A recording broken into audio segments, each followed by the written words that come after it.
El 9 de Ab tiene muchas cosas, tiene muchos asuntos como hemos visto esta celebración y un asunto importante es que el Eterno aprobó estos ayunos. Nosotros como creyentes en el Mashiach, nosotros como los Bene Anusim o como los hijos forzados a convertirnos al catolicismo, al cristianismo, también tenemos cierta parte en este ayuno. Para muchos que preguntan, ¿y qué tiene que ver esto con nosotros? Porque el 9 de Ab es la historia de solo tragedias en el pueblo de Israel. Y como vimos, ¿es una tragedia o es una oportunidad? Bueno, para nosotros también es una oportunidad. Y uno de los asuntos que se dio justamente para el 9 de Av es la expulsión de los judíos de España. Junto con esto, otras tragedias como la destrucción del primer templo, la destrucción del segundo templo, la quiebra de las tablas de la Torá, muchas tragedias que ocurrieron en este tiempo. El 9 de Av es la fecha más trágica en la historia del pueblo judío. Según la historia, según los comentarios, según lo que uno ve, lee, en este día tuvo lugar el pecado del becerro de oro, ahí en el monte Sinaí. A partir de este evento, la tradición judía traza toda una cadena de tragedias en la historia posterior y las conecta precisamente con el 9 de Av. Recordemos varios asuntos que pasaron en la historia. Algunos de ellos, por ejemplo, fue para el 9 de Ab que comienzan los 40 años de vagar por el desierto.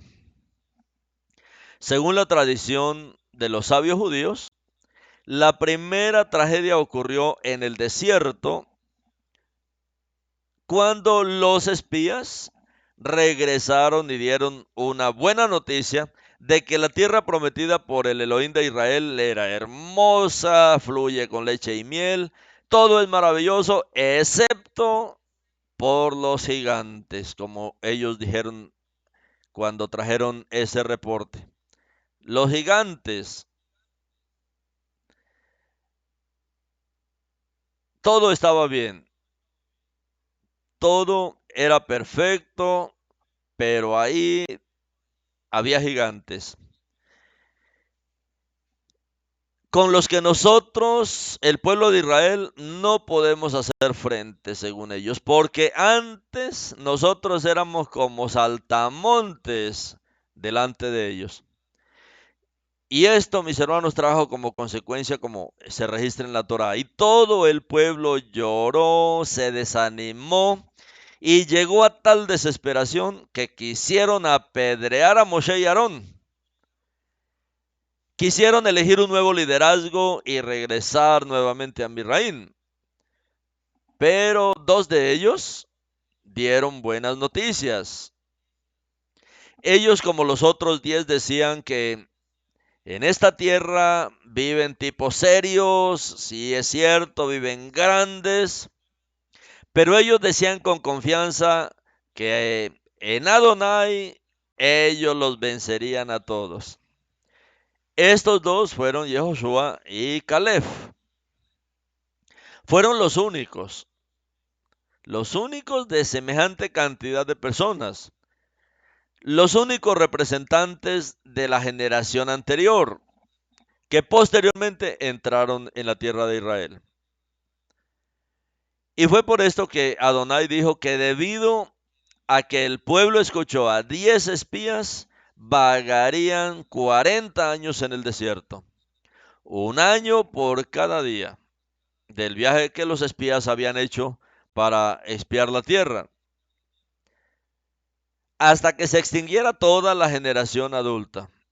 Esto fue algo terrible. Los sabios tienen un cálculo muy complicado de por qué cronometraron este evento exactamente el 9 de Av. Pero supongamos que tienen razón. Es complicadísimo entrar en averiguar cómo fue que hicieron ese cálculo. Es complicado. Calcularon que el evento más o menos pasó el 9 de Av, pero supongamos que tienen razón. O sea, no estoy diciendo que está correcto el cálculo, pero supongamos que tienen razón. Ahora, hay un midrash muy interesante, según el cual Adonai dijo, en este día lloraste en vano. Os he preparado esta tierra prometida, os he preparado una conquista rápida y victoriosa, pero desde que comenzaste a llorar, desde que te golpeaste el pecho, rasgaste la ropa y te rociaste con ceniza como si hubiese luto y no alegría, como si hubiese luto y no alegría, y como si nada de esto estuviese preparado para ti, entonces en este día tendrás que llorar por razones muy graves. Esto es lo que dice un midrash, un comentario que hay en el pueblo judío. ¿Cuáles fueron las cosas graves que ellos tenían que afrontar ahora por ponerse a lloriquear, supuestamente, por los gigantes que habían ahí en la tierra? Y debido a esto, el Eterno dice, bueno, lloran, lloran porque les doy una buena tierra. Lloran porque yo les voy a dar la victoria y la victoria va a ser bien rápida. Lloran porque tienen una gran bendición, entonces ahora los voy a poner a llorar de verdad. ¿Qué va a ocurrir? La destrucción de los dos templos y otros eventos alrededor de esto. Y alrededor del 9 de Ab tuvo lugar la destrucción final y el incendio del primer templo. El templo que fue construido en su mayor parte por Shlomo. De hecho, el Tanaj, o sea, toda la escritura hebrea, se sabe que los babilonios entraron en Jerusalén el 7 de Av. Pero nuevamente la tradición afirma que el 7 de Av entraron e hicieron cosas terribles e incendiaron el 9 de Av. El 9 de Av fue que causaron los incendios según la tradición. Y el 9 y el 10 de Av el templo ardió. O sea, esos 2 días estaba todo en llamas y sobrevino una completa catástrofe. También se sabe que el futuro emperador Tito irrumpió en Jerusalén y subió al monte del templo, capturó el monte del templo y el segundo templo en los mismos días, o sea, cerca al 9 de Av. Hay un historiador judío que se llama Josefo o Flavio Josefo. Él es muy conocido en el pueblo y él escribe sobre el 10 de Av. Hay comentarios que él habla sobre el 10 de Av. Pero en principio, aunque esto sucediera en el 10 de Av, podemos decir que en el 9 de Av ya comenzó a ocurrir la tragedia.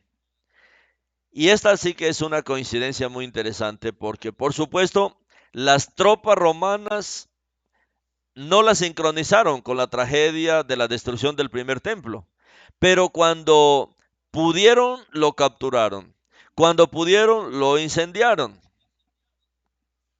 Ahora, el Talmud, que hace parte, ustedes saben, de la literatura judía, hace parte de todo lo que es la Torah oral para el pueblo judío, también afirma que en ese día ocurrieron dos tragedias más. Poco después de la destrucción del segundo templo, en el año 70, ya para la época del Mashiach, después de que él había resucitado, muerto y resucitado,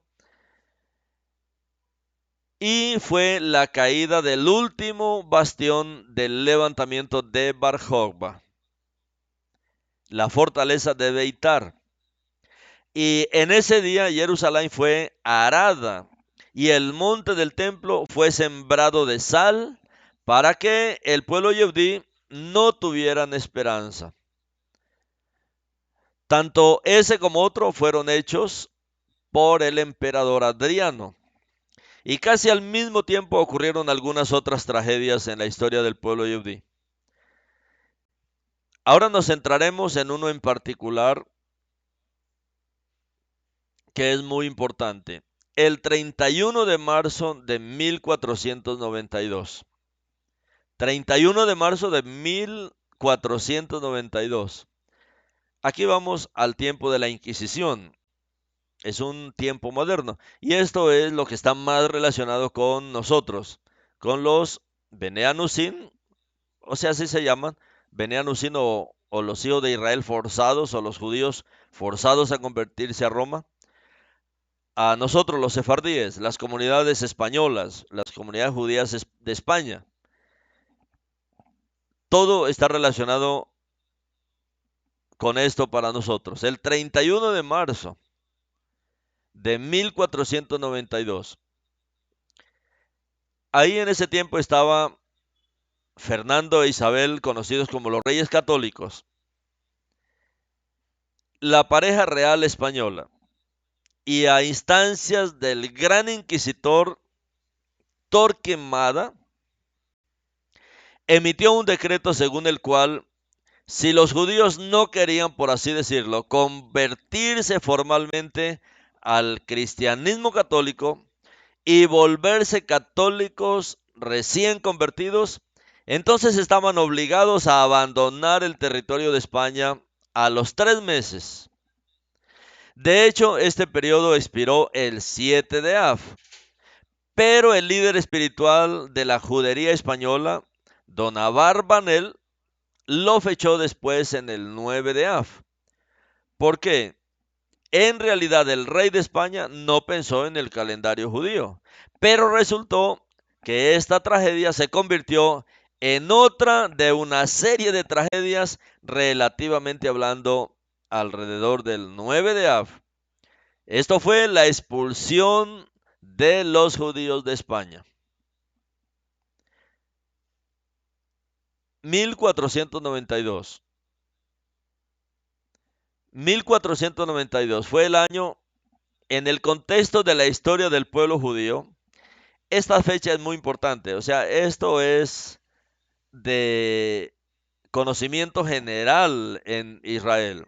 Toda esta historia de 1492, toda esta historia con respecto a la expulsión del pueblo judío, hace parte de la historia del pueblo judío. O sea, esto no es un invento de los hermanos y de las comunidades de España, no. Esto se trabaja aún en, en las comunidades ortodoxas.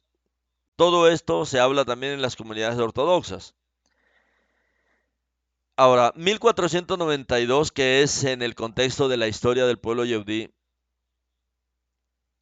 aquí encontramos nosotros la expulsión de los judíos de España.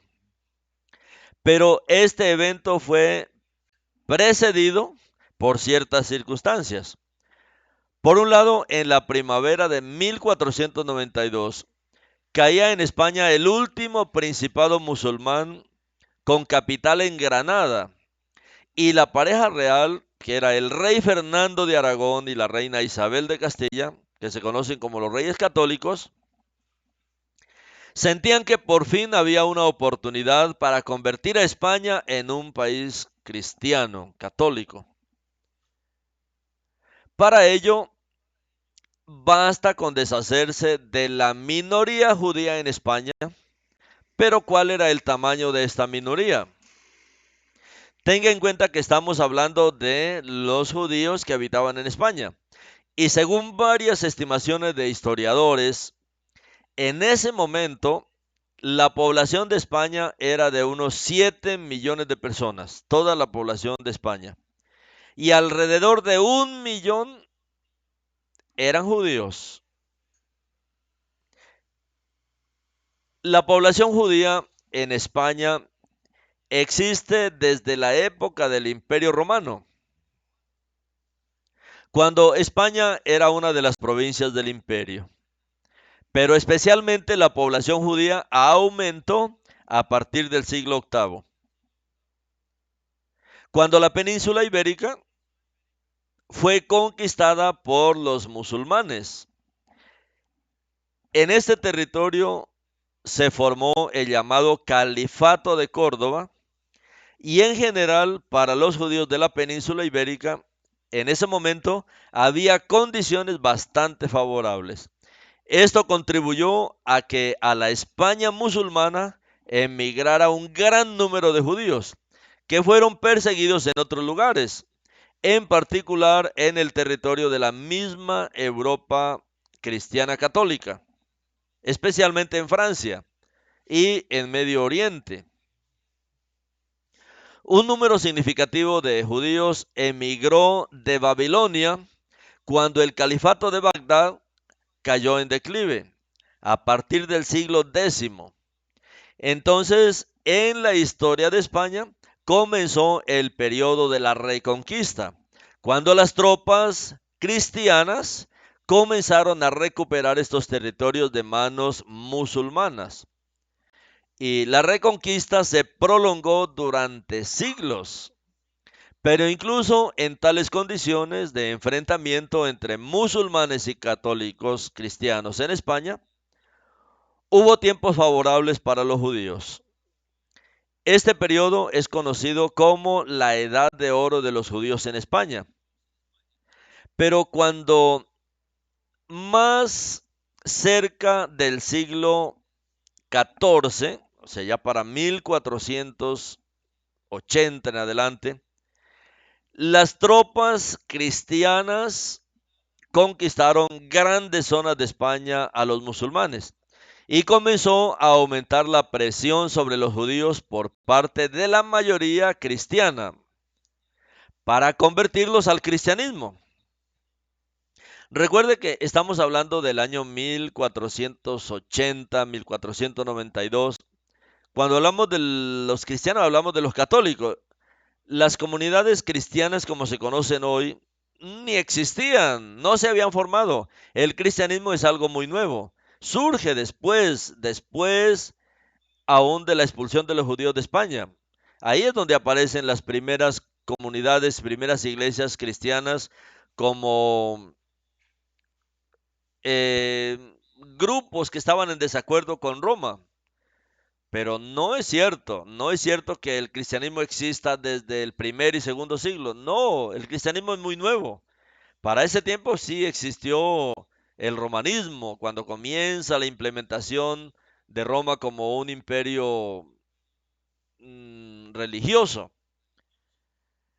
Ahora, estamos hablando ya para este tiempo cuando están los tres grupos en España, judíos, musulmanes y católicos. Las guerras se vienen dando entre católicos y musulmanes. Esto, mis hermanos, la tal evangelización del catolicismo se llevó a cabo a través de la guerra, a través de la muerte. Y la manera como lo hacían era eso, ejerciendo presión para convertirlos al cristianismo. Y esto es lo que está pasando ahora en esta España de ya el siglo XIV, cuando comienzan a ejercer presión sobre los judíos por parte de la mayoría cristiana para convertirlos al cristianismo. Y sobre esos judíos que se convirtieron al cristianismo, a esos judíos se les llamó marranos. Dice marranos. ¿Por qué? Porque era la prueba que tenían que presentar. Un judío que se había convertido a romanismo tenía que comer marrano. Como judíos no comemos marrano, no comemos carne de marrano. Pero cuando les forzaron a convertirse al catolicismo, les obligaban a comer y por eso les quedó ese apodo de judíos marranos. Aumentó la presión de la iglesia católica para que, como dicen, estos marranos recién convertidos Según decía Roma, Dios no quiera que ellos mancillen la fe que aceptaron. O sea, que no nos engañen en esa conversión. Y lógicamente era lo que hacían. Muchos públicamente supuestamente se convertían, pero allá en secreto vivían su fe judía. Y de hecho hay muchos testimonios en la historia donde dice que mucho judío aún para ese tiempo también ya muchos de ellos creían en Yeshua. Y mientras muchos morían por parte de Roma, declarando que todas esas muertes eran en el nombre de Jesús, los judíos morían invocando a Yeshua. Eso hay en la historia, todos esos testimonios. Para 1492, como resultado de esta expulsión de los judíos, y de hecho de los judíos de España, el número de los que salieron de España fue, según diversas estimaciones, de 150,000 a 300,000. Es decir, de ese millón, al menos 700,000 judíos conversos o marranos permanecieron en España como católicos. 150,000 se fueron con una de 150 millones, perdón, de 150,000 a 300,000 salieron por no convertirse al romanismo. Y de ese millón, 700,000 judíos conversos o marranos permanecieron en España.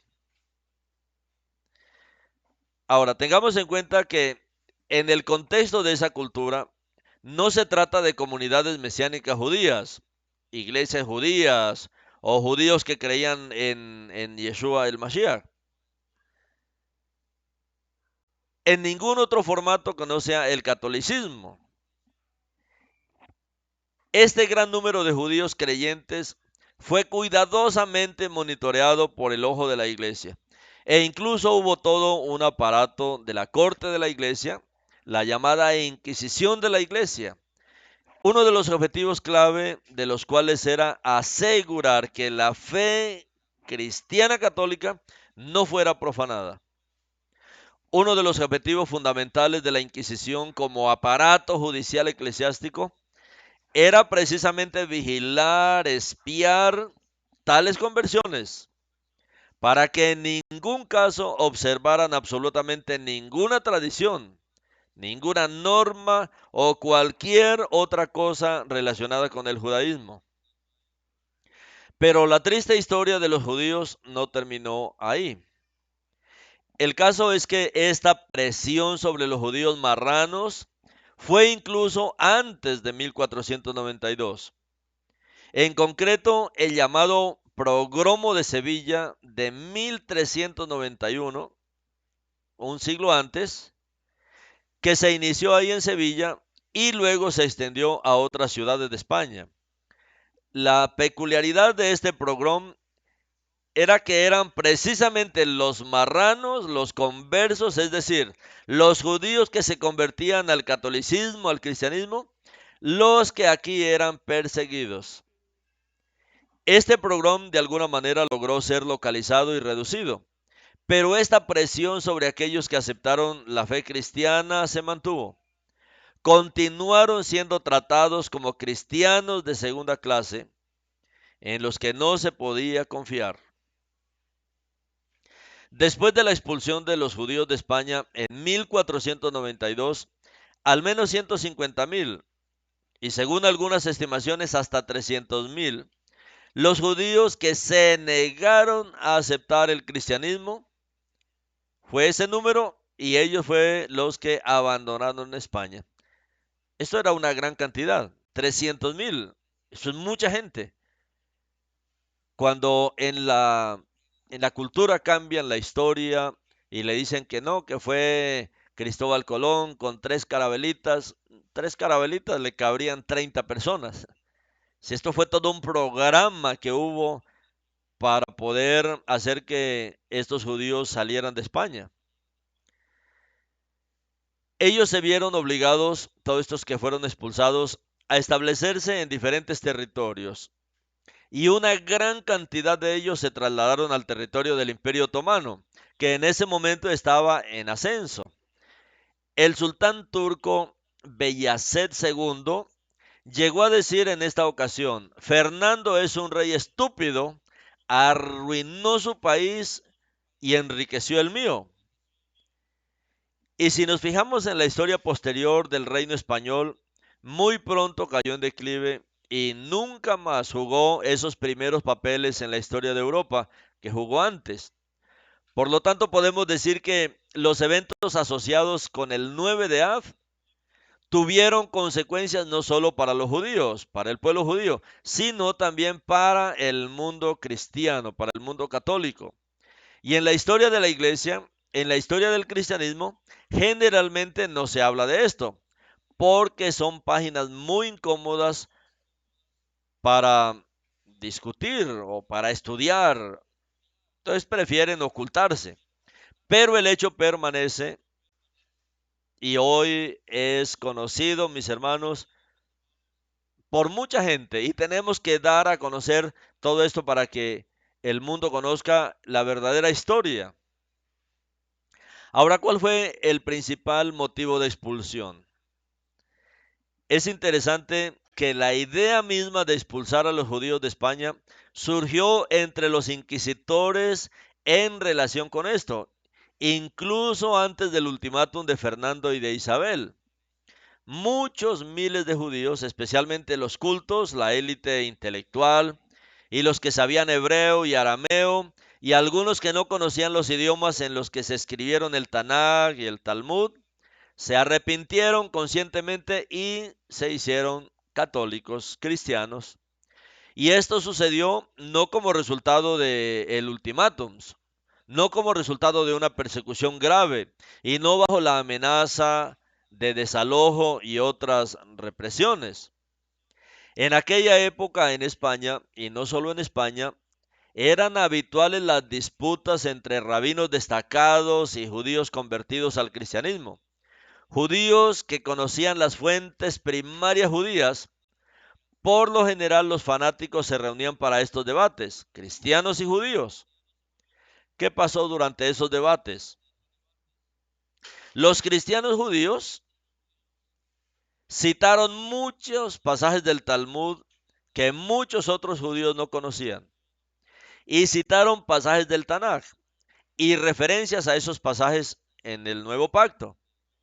Y de esta manera muchos, especialmente judíos educados, que pudieron verificar esto a partir del texto de la Biblia y el texto del Talmud, se convirtieron y se convencieron de que algo andaba realmente mal con nuestro judaísmo, decían ellos. Algo no cuadraba, algo andaba mal con eso. Lo que dicen nuestros sabios del pueblo, y frente a eso, muchos de ellos llegaron a la conclusión de que Yeshua es el Mashiach prometido a Israel. O sea, esto fue algo bueno. En medio de todo, la luz comenzó a salir ahí en medio de toda esta era oscura. Pero cuando llegaron a creer en Yeshua, comenzaron los problemas. Después de todo, también leyeron que Yeshua, como era y siguió siendo judío, y los emisarios, como eran, y luego de creer en Yeshua, siguieron siendo judíos, y ellos mismos también quisieran seguir siendo judíos, creyendo aún así en, en el Creador. Pero terminaron en una iglesia que perseguía brutalmente todo lo judío, excepto la Biblia. La iglesia incluso trató de presentar la Biblia misma como un libro puramente cristiano y tenían disonancia cognitiva. Estaban literalmente desgarrados. Querían seguir siendo judíos y querían convertirse en creyentes sinceros en Yeshua HaMashiach, como el Mashiach, el Salvador de Israel. Y se les dijo que está bien que crean en él, solo que él ya acabó con Israel. Ahora solo nosotros somos Israel. Nuestra iglesia católica es Israel. Y ahora en lugar del pueblo judío hay grandes naciones cristianas, en particular España. Muchos de estos judíos convertidos se encontraron en la extraña situación de convertirse oficialmente en buenos católicos, pero aún así continuaron observando ciertas costumbres judías. En particular fue a través de la lectura de fuentes judías que se convirtieron en cristianos creyentes y ahora no se les permitiría leerlo. Ahora estaba prohibido. Y continuaron comunicándose con otros judíos que no creían en Yeshua. Y la Inquisición se enteró de esto. Continuaron celebrando juntos algunas festividades judías. Continuaron, al menos clandestinamente, interesándose por las fuentes judías, los libros, y la Inquisición también se enteró de esto. Y los inquisitores llegaron a la conclusión de que los judíos que no se convertían al cristianismo tenían un efecto perjudicial sobre los conversos. Y para que los conversos, los anusín, como se les llamaba en España, o los judíos conversos, para que ellos renunciaran a todo lo judío, tenían que ser cortados de la comunicación con otros judíos. Esta, aunque muy brevemente, es la razón principal por la que los inquisitores, encabezados por Torquemada, persuadieron a la pareja real española, a Fernando e Isabel, para que cometiera este terrible acto. Entonces nosotros entendemos que la información sobre la conversión voluntaria al cristianismo católico de muchos miles de judíos educados e intelectuales está restringida no solo en fuentes cristianas, sino también en libros sólidos y respetados de historiadores judíos. ¿Por qué nos detenemos en esta tragedia? Porque de hecho, de las grandes tragedias del 9 de Ab, esta, mis hermanos, fue la última registrada en la historia. Después de esto sucedieron varios otros eventos tristes en la historia del pueblo judío, pero ya no eran tan significativos o no pertenecían a estos días. Esto, mis hermanos, porque esto tiene que ver más con el Israel de América, con este Israel que el Eterno está restaurando en este tiempo. Y hoy, mire que tenemos las mismas luchas, estamos viviendo la misma historia en nuestros días. Catolicismo, cristianismo, judaísmo, creyentes en el Mashiach. Pero en el pasado la presión no dejó que se conciliara esta restauración. Y esto es lo que ha traído nuestro Padre ahora en nuestros días. Esta restauración total del pueblo, esta restauración de las verdaderas raíces judías de la fe, las verdaderas raíces hebreas de la fe. Y por eso estamos aquí, mis hermanos, como creyentes en el Mashiach, pero también como creyentes que hemos podido restaurar Shabbat, las fiestas del Eterno, su Torah, sus mandamientos, una fe legítima, una fe genuina, un vivir, mis hermanos, con un testimonio central en nuestro Mashiach. Que el Eterno nos ayude, mis hermanos, a entender que nuestra vida, esta historia que fue tan triste, tan complicada, tan conflictiva, tan enredada, para muchos es nuevo esto, pero hoy, mis hermanos, esto se ha convertido en una bendición. Para nosotros es una alegría conocer esta historia. Y esto es lo que dice Yeshua, que esto es lo que dice nuestro Padre, que Él convertirá todos estos ayunos en una fiesta. Y uno dice, pues, ¿cómo no celebrar fiesta cuando desde ese tiempo comenzó la luz de Yeshua? Muchos creyeron en él, muchos dijeron sí, podemos creer en Yeshua y podemos continuar siendo creyentes. ¿Cómo no estar alegre cuando la luz del Mashiach ha llegado hasta nosotros? Hemos restaurado su nombre, hemos restaurado su palabra, Él ha restaurado para nosotros esta verdadera redención, esta completa redención. Y tenemos la fe en el Mashiach y podemos también seguir siendo este pueblo. Somos los descendientes de este pueblo Yehudí. Esto es lo más cercano que nosotros tenemos de nuestra historia. Como muchos en el pasado decían, nuestros padres son españoles. No, es que los que migraron y los que sacaron de España no fue españoles. Los que salieron de España fueron judíos. No solamente los que salieron, que no quisieron absolutamente nada con el romanismo, sino también los que se quedaron, porque muchos de ahí se quedaron, bueno, vivieron una vida tranquila, pero ellos tuvieron que convertirse al romanismo. Y por eso hoy hay tantas corrientes. Hoy están las corrientes de los judíos ortodoxos, que ellos no quisieron absolutamente nada con Roma, mantuvieron su fe judía. Otros se convirtieron al romanismo, pero optaron por las corrientes cristianas y judías.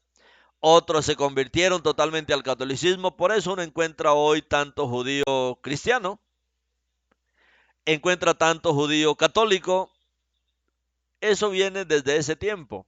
Pero hoy, mis hermanos, el Eterno está trayendo toda esta luz a nosotros y el Ruach del Eterno está trabajando, mis hermanos, toda esta luz, toda esta revelación y este 9 de Ab, que nosotros también sepamos que tenemos parte en esto. Entonces, este ayuno no va a ser un ayuno triste, un ayuno más bien de alegría, como dice el Eterno, porque vamos a reconocer, y de esto vamos a estar hablando bastante hoy y mañana, porque también tenemos que ver que fueron ayunos que el Eterno aprobó, pero Él también dijo que estos ayunos los convertiría en una fiesta, en ayunos festivos.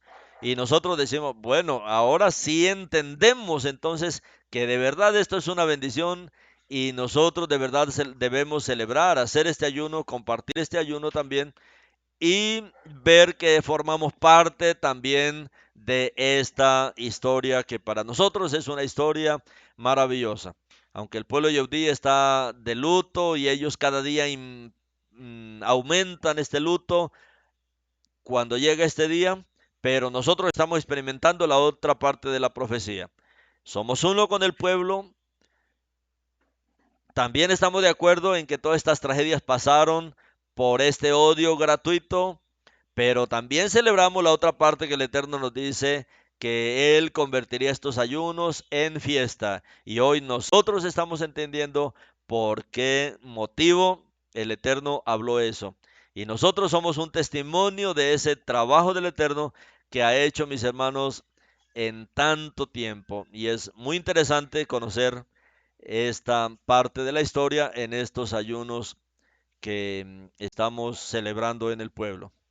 Amén, mis hermanos. Shabbat Shalom. Yo creo que es suficiente por hoy, por ahora.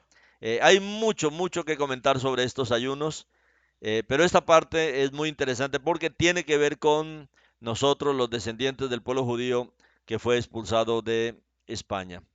Amén, mis hermanos.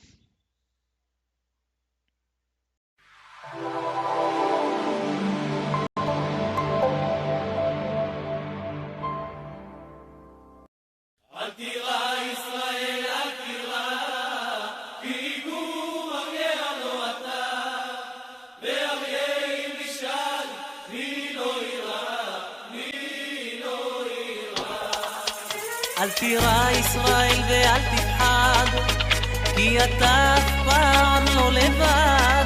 שוכן שמיים אל יחיד ומיוחד, שומר עלינו מכל רע לעד.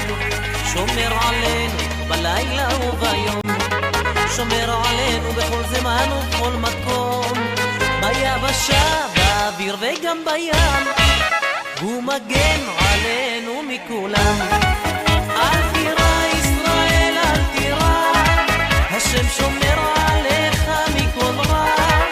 אל תירא ישראל, אל תירא, יענך השם ביום צרה.